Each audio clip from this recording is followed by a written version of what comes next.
Гречка с фаршем в духовке – этот простой рецепт то, что нужно, когда у вас минимум времени, а накормить семью ужином, конечно же, нужно. И мы с вами приготовим еще и вкусный ужин. Всем привет, меня зовут Мария Мироневич. Начинаем готовить.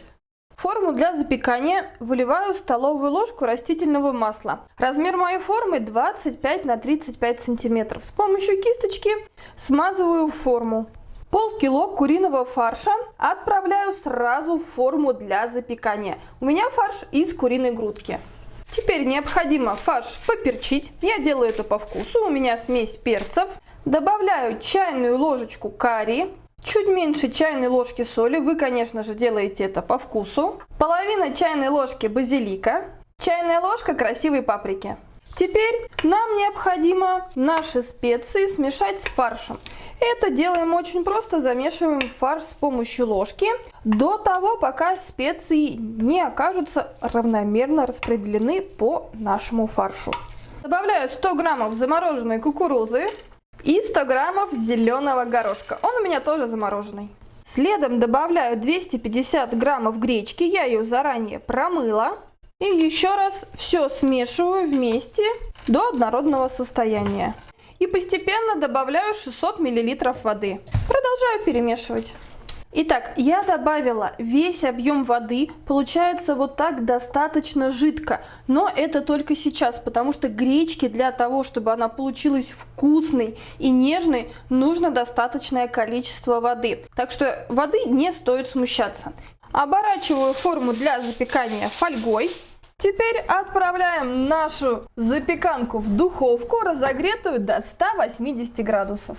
150 граммов твердого сыра натираю на крупной терке. Прошло 50 минут, как вы видите, все отлично запеклось. И нам нужно сделать всего один штрих. Посыпаю сверху нашу запеканку натертым сыром, для того, чтобы было вкусно, ароматно. Ну и, конечно, тянущийся сыр, мне кажется, нравится всем. Отправляю в духовку на режим конвекция еще на 3-5 минут, пока сыр не расплавится.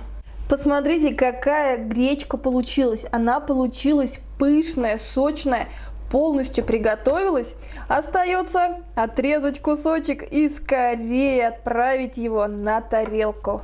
Это можно сделать с помощью обычной лопатки. Отправляем нашу запеканку, и вот ваш ужин на столе. Вот такая получается запеканка. Приготовление наипростейшее, а результат просто отличный. Еще она очень красивая, яркая гречка по такому рецепту получается совсем не скучной, а очень вкусной. Я думаю, даже маленькие привереды согласятся на такой ужин. Ну и, конечно, сыр, который тянется, это красиво и вкусно. Обязательно приготовьте гречку с фаршем по такому простому рецепту и порадуйте своих близких. Приятного аппетита! Рецепты из гречки – это то, что нравится нам всем и то, что нас очень сильно выручает. Теперь в вашей копилочке есть такой простейший и вкуснейший рецепт. Обязательно напишите комментарий с отзывом. Если понравилось видеорецепт, поставьте лайк, оцените нашу работу и, конечно же, подписывайтесь на канал. Впереди очень много простых и вкусных рецептов. С вами была Мария Мироневич. Всем добра и любви!